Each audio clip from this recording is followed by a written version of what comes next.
Okay, welcome back everyone to another great episode of the first inning. And always remember to like, share, subscribe. It means a lot when you comment below. And we got a great episode for you today. We're going to talk about Yankees, options, and left field. And we're going to talk about some pitching notes. And Carlos Correa going back to the Twins. And everything in between. Oh, and maybe Rookie of the Year. We'll talk about that. Let's see what happens. But thank you. Welcome back. Like, share, subscribe. This is the first inning. And we got Roger, the big Yankee fan, with us today. Say hello, Roger. Hello, good evening, everyone. Happy New Year to everyone. And yes, a surprise situation had taken place. The Twins had swept in the Mets. The Carlos Correa saga has continued on, and the Mets were also a bit upset about the physical, and were not willing to guarantee Correa any number of years or a number of years. And the Twins have swept in and given Carlos Correa a 6-year, $200 million contract with a vesting option for 4 more years to bring the contract up to $270 million. And this is pending a physical as well. But because the years are not as long, maybe he will stick with the Twins. But that is the situation now with the Carlos Correa saga, that looks like he'll be going back to the Twins on a 6-year, $200 million contract with a vesting option for 4 more years to bring the contract up to $270 million. Wow, man. So you think, the Mets found something wrong with him. The other team found something wrong with him. Do you think this is a good idea to put all their money on in this guy? Well, I guess the Twins, at the very least, are maybe more familiar with his physicals because they had him. He played all last year and didn't have any problems. And they did not guarantee him over a decade of a contract. You know, they gave him 6 years, which is pretty long, and they may feel that it might not be an issue within the next 6 years about the ankle. But they're taking a risk anyway. But they have swept in and guaranteed more years than the Mets were at this point willing to guarantee. So, but it is less than what they were first going for, the San Francisco Giants and the New York Mets. Yeah, that's true, but it still says pending physical though. So, right, I wonder if, but like you said, since they know, his history already, they might just say okay to it. But what about if the doctor finds something wrong though, like they did the other 2 times? Right, I know. That's why I said the Carlos Correa saga continues. So it's now on another chapter here, and we'll see where it goes from here. Let's say, I believe he'll go back to the Twins because the Twins know, just like you said, they know his history. He played already, blah, blah, blah. But what if the doctor finds something and is his career over? I don't know. If he finds something, maybe a team will have to come down to just a year or 2. He might have to take a contract for a year or 2 for less money and work from there, work from year to year, He might not get the long contract that he wanted to get. As it is, the Twins are offering 6 years now with a vesting option for 4 more years after that. So, if the Twins have a problem with this physical, who knows where it'll go from there? Maybe they'll just offer him yearly contracts. I guess, man. I don't know. I really don't know how this works because this is the first time we ever ran into this situation in my belief, right? Right. Because all the time is always pending physical, and they always pass it, no matter if they had 1,000 injuries. Right.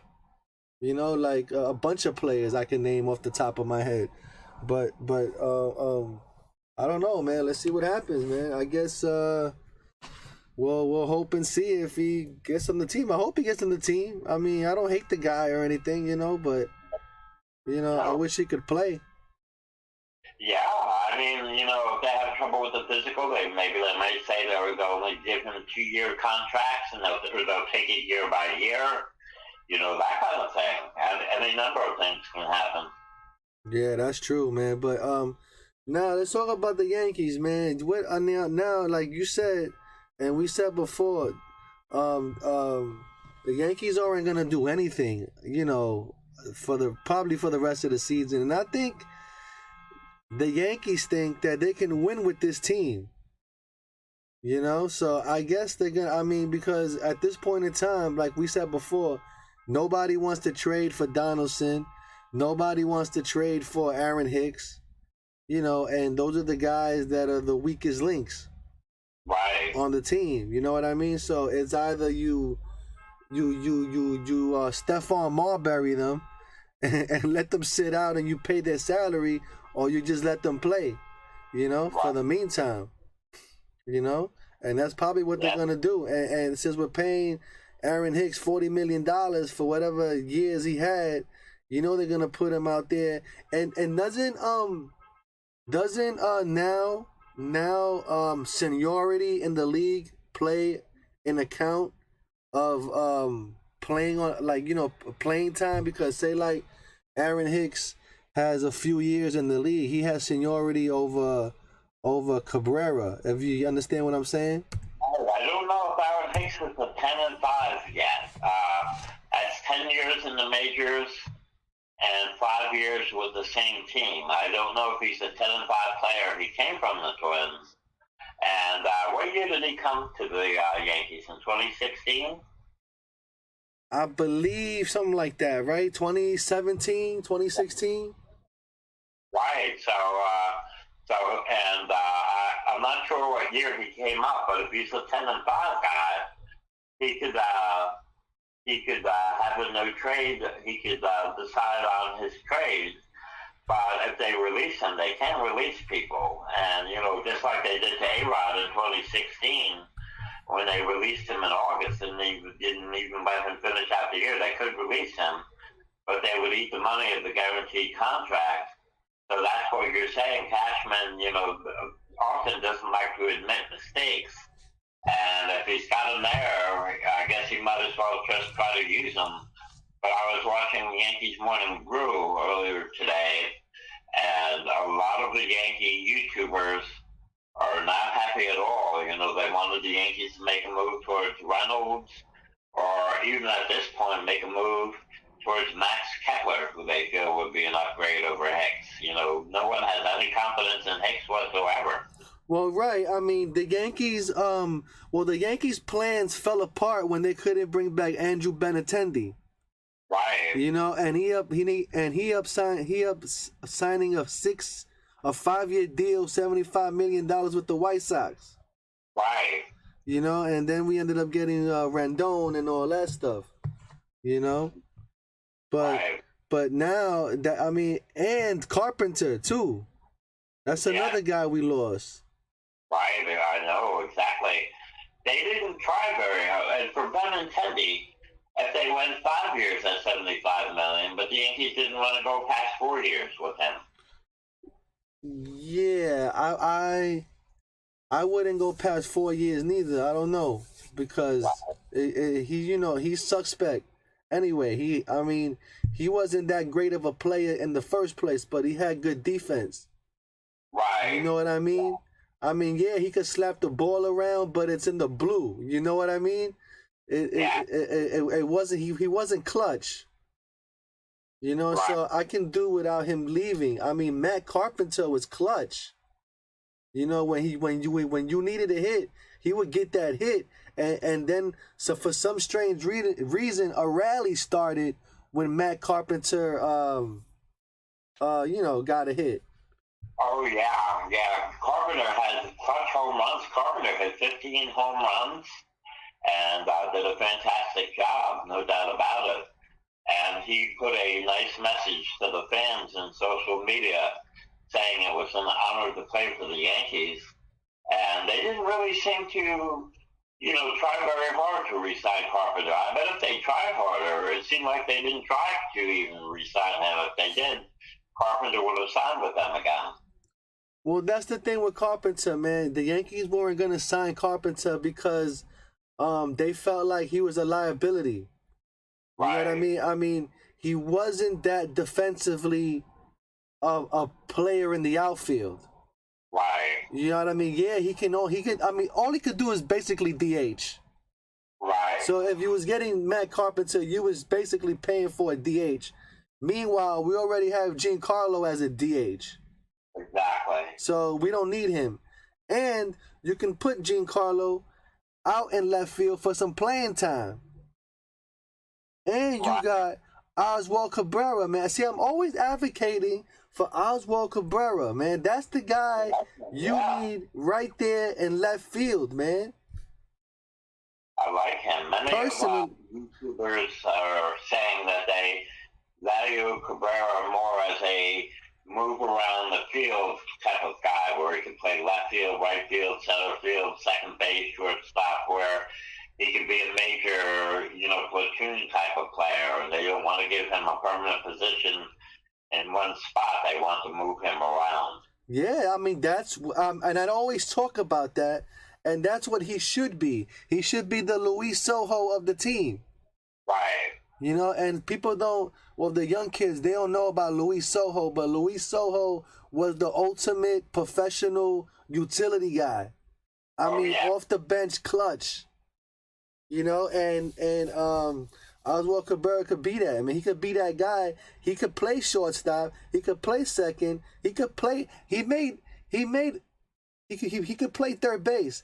He ended up on MLB greatest catches of 22 at third base. Right. Catching the ball in foul territory. Right.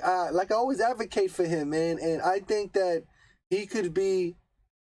See, in my opinion, I would have Oswald Cabrera in right field and Aaron Judge in center field and Harrison Beta in left field.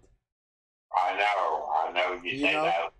And then with the left field situation, when you take Beta out, you can put Stanton there, you can put Cabrera there, or move Judge over. You could put a whole bunch of, and you got to put Aaron Hicks there too. Right, but the deal with Stanton and left field is they would rather have Stanton give Judge a break in right field because, it's much more ground to cover in left field at Yankee Stadium, and they think it would be easier for Stanton to cover right field because there's not as much ground at all. There's not the Death Valley area and that whole area to cover. But Giancarlo, he's a right fielder anyway, right? He's always been a right fielder, right? They just play him in left. Right, exactly. Or even at that, they mostly played him in right at Yankee Stadium because, they have played him in left, but he can play right better because it's easier to play than left field at Yankee Stadium. See, that's the thing. Like, what if they want to put Giancarlo in? Like, then they're gonna have to move Aaron over, right, to center, right? Or they're just gonna keep Aaron Judge there in right field no matter what, right? And they're gonna alternate. They're gonna alternate center field with Harrison Beta and Aaron Hicks, and left field. Right. I think, at least most of the people would like to see Hicks used as little as possible. They have no confidence in him. They think he stinks, and he has a bad attitude. And most people would prefer to see him gone. But as you said, they can't move him right now. They gave him that huge contract, and he has 3 years, $30 million left on it. So that would use him if he's on the team. But, I don't think they have huge, major plans for him. Yeah, I mean, he did get a lot of walks last year, but I'm reading that in the playoffs, he went for 2 for 28 with 12 strikeouts. I know. Well, that whole Yankee team, what did they hit, about 170 against the Houston Astros? And that whole Yankee team, and that's why the people were saying that they wanted to upgrade the offense, because as of right now, we haven't upgraded the offense at all. I mean, you have Judge, who is a super guy, and we have Rizzo, who is very good, and Stanton can really blast home runs. But there was no upgrade. That's why they wanted Reynolds. You know, they figured Reynolds could be leading off, and they would have a major upgrade to the offense. As of right now, it's the same offense that got shut down by the Houston Astros in the American League Championship Series. You're absolutely right, man. Let me throw out a name out there that they still have in the minors, Estevan Florial. Right. I mean, they got a guy there that they can have to play, but the thing is, actually, there would be space for him, right? To play? Isn't there room for him to come up and play with Oswald Cabrera, Peraza? Yeah, they've talked about it. Yes, they have. They've talked about it, right? And also, there's a young player. I don't know if he's not ready yet, but I told you about him. I don't know if you looked into him, Spencer Jones. And Spencer Jones is a great up-and-coming prospect, 6'7", 235 pounds. He played for Vanderbilt, and Vanderbilt is a school with a great baseball program. Yeah, that's true, man. Also, don't forget, Ben Rovert. He's coming back to play catcher. Right. I know. My goodness, Ben Rovert. I mean, we were looking for some Ben Rovert sightings. I mean, there's one picture of him all buffed, you know, looking like Arnold Schwarzenegger. But other than that, there was like no sightings of him. They just basically Jacoby Ellsbury'd him, right? Maybe. Yeah, he just disappeared. I mean, you know what I mean? He had he had the oblique injury, and but boom, it was gone for the year. Well, he only played in spring training. Right. He didn't even play in spring. They traded for him during spring training, I believe. Right? No. He got there before spring training. He was injured then too. Nah, he wasn't injured yet. He played in spring training. He might have been coming off an injury, but he played in spring training and then got hurt. Okay. Yeah, he got hurt. He got hurt in the second week or something like that. Oh, I thought when they traded for him, he was already hurt. Yeah, but he healed up or whatever it was, but he played in spring training though. He played. Oh, okay. Yeah, he played the first 2 weeks, man, and he got hurt again, and then that was it. Never saw him again. Right. I think he came back at the end of the year and played in the minors. He played the first game too, I think, at Yankees at the when the Yankees play in pinstripes. Right. I think he played that game as catcher with Cole. Oh. Or am I wrong? I don't remember. Honestly, I don't remember either. My memory had it where he was already injured when they traded for him. Because I was all on Ben Rovert guy until he got hurt, and then we didn't know who the hell the catcher was until we figured out Jose Trevino. Right, they made the trade for Trevino, and Trevino did an outstanding job last And then year. we thought since he got hurt, Higashioka took over in spring training, and then he started hitting 5 home runs. Yeah, he had 7 home runs in spring training. Right, and then after that, he was gone. Never saw him again. Until the end of the year, Higashioka picked it up, and Higashioka ended up with 9 homers or 10 homers for the year. No, and I like the kid too. You know what I'm saying? I thought he was good, man, but he needs more playing time. Right. But the deal now is that we have Trevino, who was an all-star last year, if you recall correctly, made the all-star team. Yeah, he's an all-star, man. So now he's the guy now. Right. He's automatically the starter. Yeah, pretty much. So it'll be interesting to see work at and see what he does and what he looks like as a ball player. Yeah, man, that would be nice, man. Let's see if he ends up even playing. I mean, he's young. He's only 24 or 25. So we'll see how he does. Well, yeah, well, he still got some time, so, maybe, he could play just as well, and they could have him as a DH too. Right. He's a real muscle guy. He's a muscle guy like Judge and Stanton. What's his name? Luke Voigt. Right. Like a Luke Voigt. Remember Luke Voigt? Yes, exactly. Luke Voigt has now been finished up last year with the Nationals. Yeah, that's a good team, man. They almost went all the way, too. Oh, in 2019, but the Nationals were terrible last year. They were a last place team. Oh, I thought he was on the Padres. Yeah, he was on the Padres, and then he got traded to the Nationals. Oh, so he's on the Nationals now. Yes. Yeah, well, I mean, he'll do well there. Right. The Nationals made the World Series in 2019, and then they really fell off the cliff and were a very bad team last year. The Baltimore Orioles are the team that really surprised and did well, finishing over 500 with about 83 wins. And if you recall, at the end of the year, our last three games, the Orioles beat the Yankees 2 out of 3 in those last 3 games. Yeah, man. Yankees got rocked. Well, our scores were 2-1. They didn't really get rocked.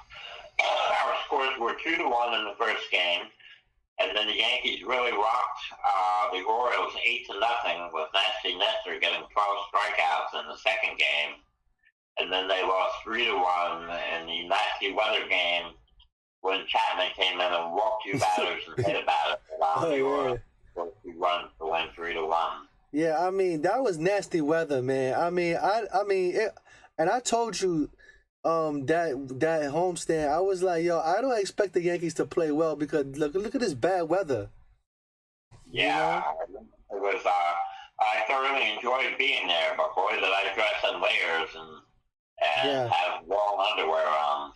Yeah, when you go to Yankee Stadium, especially April, May, those late games in September, you gotta wear layers, man, because you will freeze. Right, exactly. And I have no shame bringing my winter coat to the game because I want to be comfortable. I don't want to be freezing like everybody else. Jackets and everything. I mean, it gets bad. I mean, it's not the cold; it's the brutal wind. Right. And it's the constant wind, like it doesn't let up, and then that freezes you. Exactly, in the upper deck, especially. And but that was really fun. Sometimes in July, man, you have to wear a sweater because that constant wind. Right, exactly. Make you freeze up there, man. But on other note too, Cal Hendricks, man, has come up with cancer. Oh yeah. Liam Hendricks of the White Sox. I mean Liam Hendricks, yeah. I heard about that. I'm so sorry to hear that. I give my best wishes and hope he can beat it and recover. Yeah, that's true, man. When I first knew of this guy, I was trying to get their autograph at the Oakland A's, right? The Oakland A's were in town.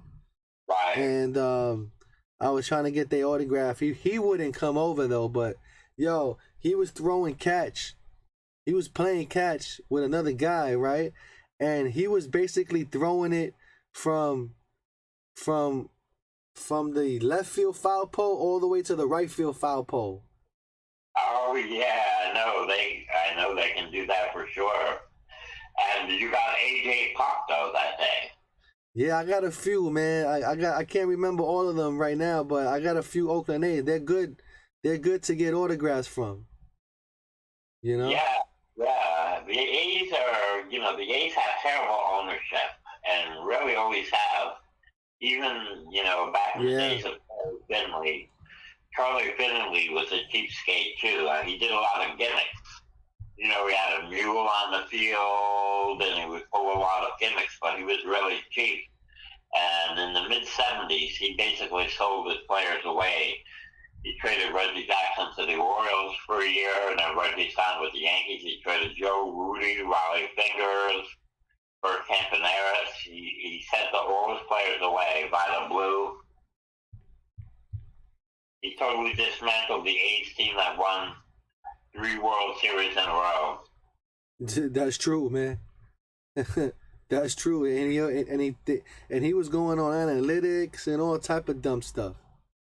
Oh yeah, but then that was with Billy Beane and the new ownership. I mean that Oakland Coliseum is falling apart. They were showing video of inside the Coliseum. There's raccoons running around in there. They have sewage pipes break in the dugout. It's a mess. Yeah, I saw a video that people were having sex in the upper deck, and that was like a thing, and they had to have like security and all kind of stuff up there. Right, I think I sent that one to you, didn't I? Yeah, you did. Yeah, that's crazy, man.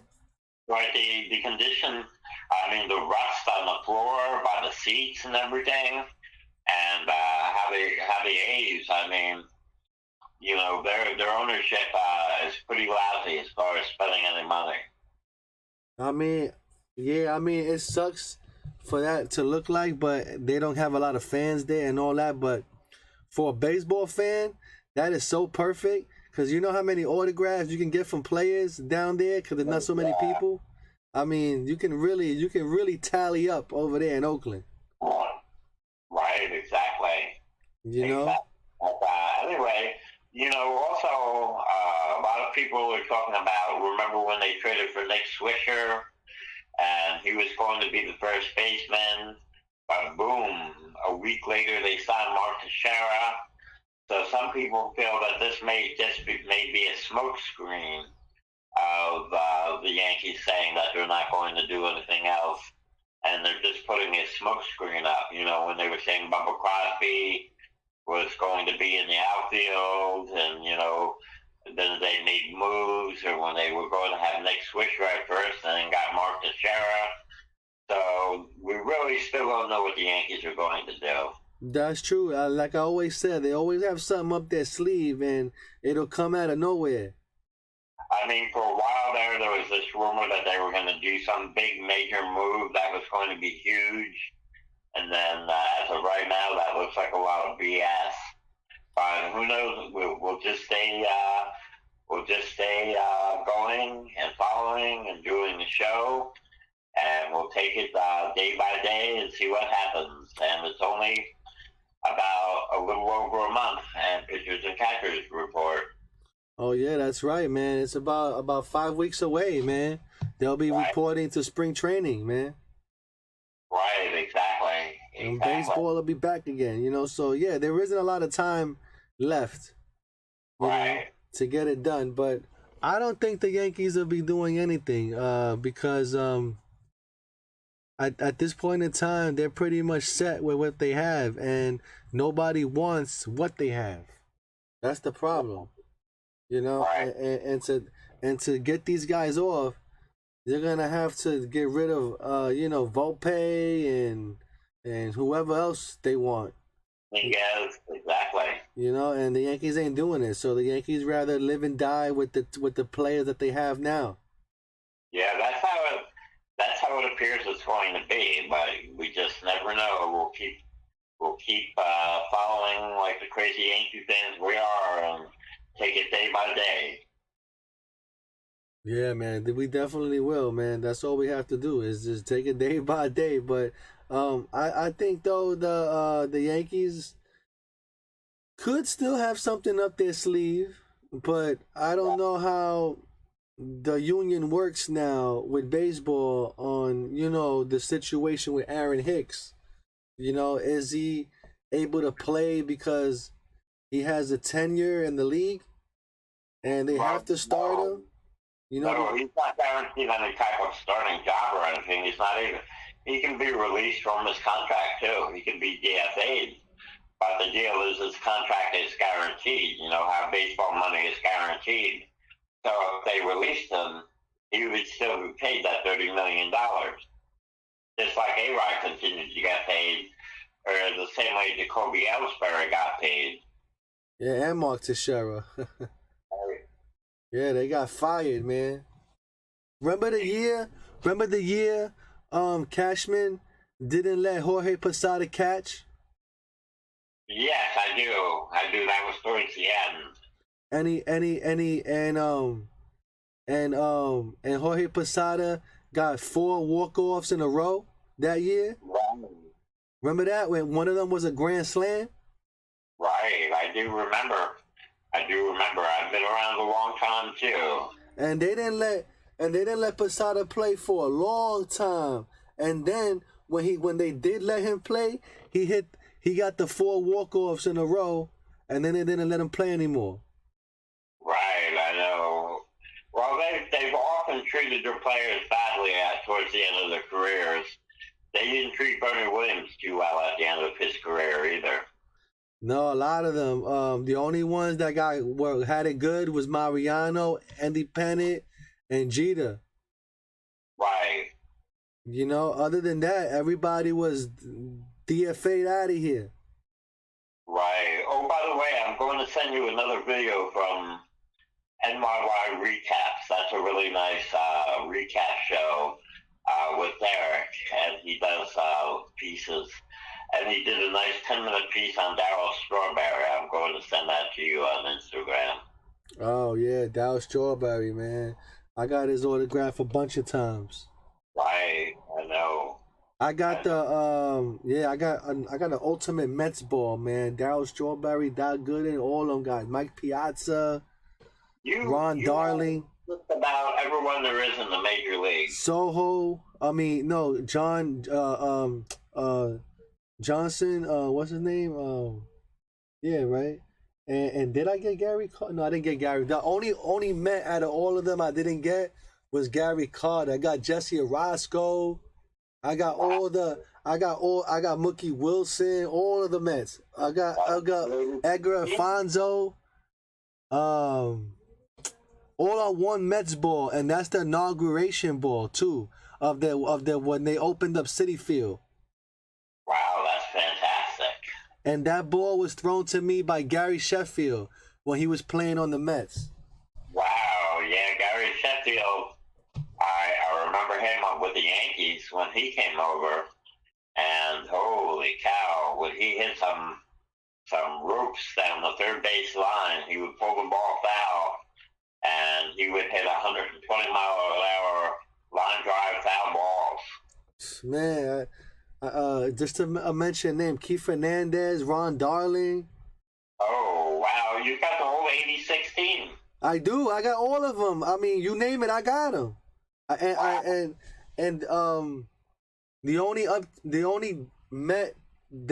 only two I have that are early is Mike Piazza and Edgardo Alfonso.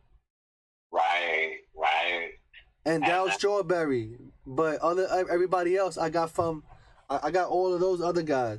And Rusty Starr back. Rusty Starr? I got him too. Yeah. Yeah, I got them all on one ball, man. I got the ultimate Mets ball. I'm telling you. A Mets fan would kill me for the ball. You should take these and have them evaluated.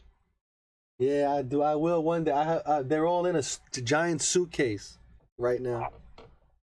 Got them in. You know, Incredible. I got all kind of guys, man. All kind of guys, man. The best time. Get some focus for them, to keep them from fading. The best thing, man, that I'm trying to plan, man, but I don't really have the money for it. But I'm trying to hopefully maybe not next year because the All-Star game is in Seattle, right? I'm waiting for the All-Star game to come back close to New York on the East Coast. It did. I went to Cincinnati, man, and I got a whole ball of Cincinnati, man. I mean, I got Raleigh Fingers, Campaneris, Campaneris. Campaneris, Bert Campaneris, bunch of guys on that. I got a women's league baseball signed with original women's league players. Wow. Yeah, I'm telling you, man. And so with your photographs, all the photographs you have, if you can restore them or retrieve them, you should just put out a blog of all the photographs with all the different people you've been photographed with. I wish I had pictures with that. I got the All-Star game pictures though. On my Facebook. The fantastic photos that you had with everyone, Michael K. and everyone. Yeah, I got Michael K. That's right, man. That was another one too. Yo, at that 2015 All-Star game in Cincinnati, I was sporting my Yankee hat, Yankee colors and all that, right? Right. And I'm walking through the crowd and I hear somebody say, "Yo, Yankee," right? And I'm like, "Yo, what is this? Somebody's calling me," right? I look over and it was Jim Lyrics. Oh, wow. Jim Lyrics called me over. Just before that happened, I went down to the section where they sell like knickknacks and stuff like that, and I found a final season, Yankee Stadium final season little home plate, right? Wow. And I just bought that, right? And then I'm walking around, and Jim Lyrics calls me out, and I sit there and I talk to Jim Lyrics for about an hour and a half, man, talking about baseball and all that. He signed the home plate and all that. I got the home plate around there somewhere. Wow, you just have incredible stories and incredible experiences. Yeah, man. I mean, that's the best places to get that and the Hall of Fame. Right.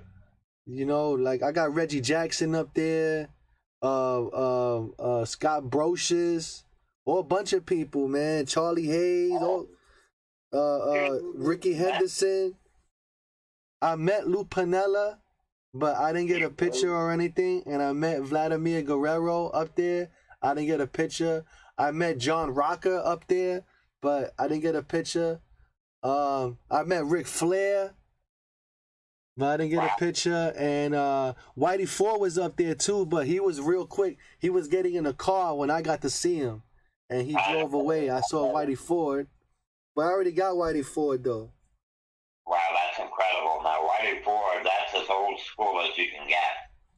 And Whitey Ford played me too when I got his autograph because when Mickey Mantle died, right, in 1996, and me and my father went to Central Park for the Mickey Mantle walkathon, right? And we had the book, and we bought the book, and I bought a baseball that I just caught, and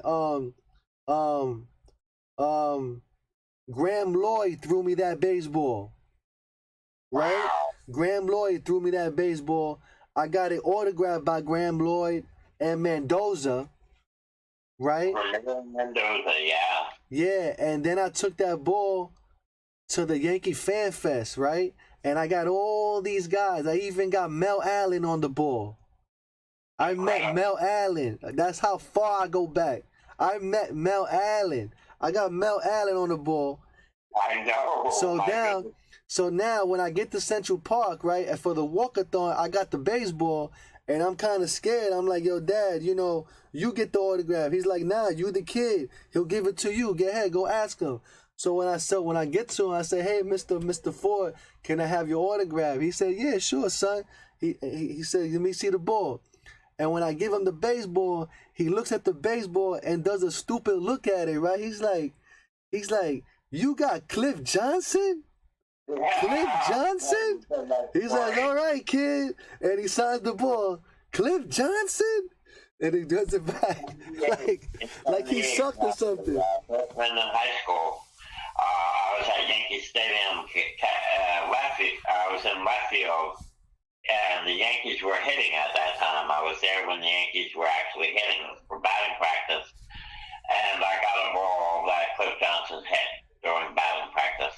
Now Cliff Johnson, he's the guy that gave up the home run to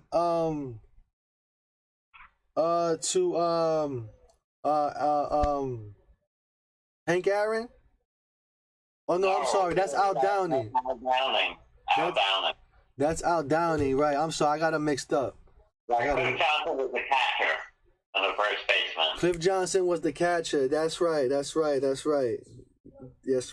got mixed up. The fight with Bruce Gossage, and Gossage was injured, and he sprained or tore ligaments in his finger, getting into a tussle with Cliff Johnson, and Ron Guidry took over as a closer for a while. I got Goose Gossage, but I don't. Do I have Ron? I don't have Ron Guidry. Yeah, I have Ron Guidry on my ball. I'm missing Ron Guidry. I don't have a Ron. I don't have Ron Guidry. Right. Nah, there's a few people I'm missing. Like I'm missing Paul O'Neill. I'm missing Bernie. Obviously, Thurman Munson because he was dead before you were born. Yeah, I'm missing Andy Pettitte. I got Derek Jeter on a menu. Right. Where he used to buy breakfast at. The cook got it for me.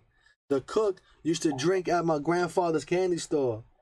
And he knew the guy, and then he got it for me.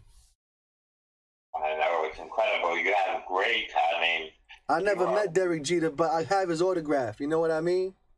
You are a super, super Yankee fan with Yeah, man. Yeah, man. It's crazy stuff, man. I did a lot of crazy things, man. Like for the last story, before I get out of here, in 1997, me and my friend at the time, we was in high school. And no, we was in junior high school, and we went to Yankee Stadium and we stole 2 boxes of the All-Star ballots. Oh yeah. We stole, the reason why all the Yankees that year went to the All-Star game is because of me and him. I'm telling you, we took. I know, you filled out like 10,000 of them. I don't know. I swear to God, I don't know how many in that box was, but it was a pretty good 12 by 12 box.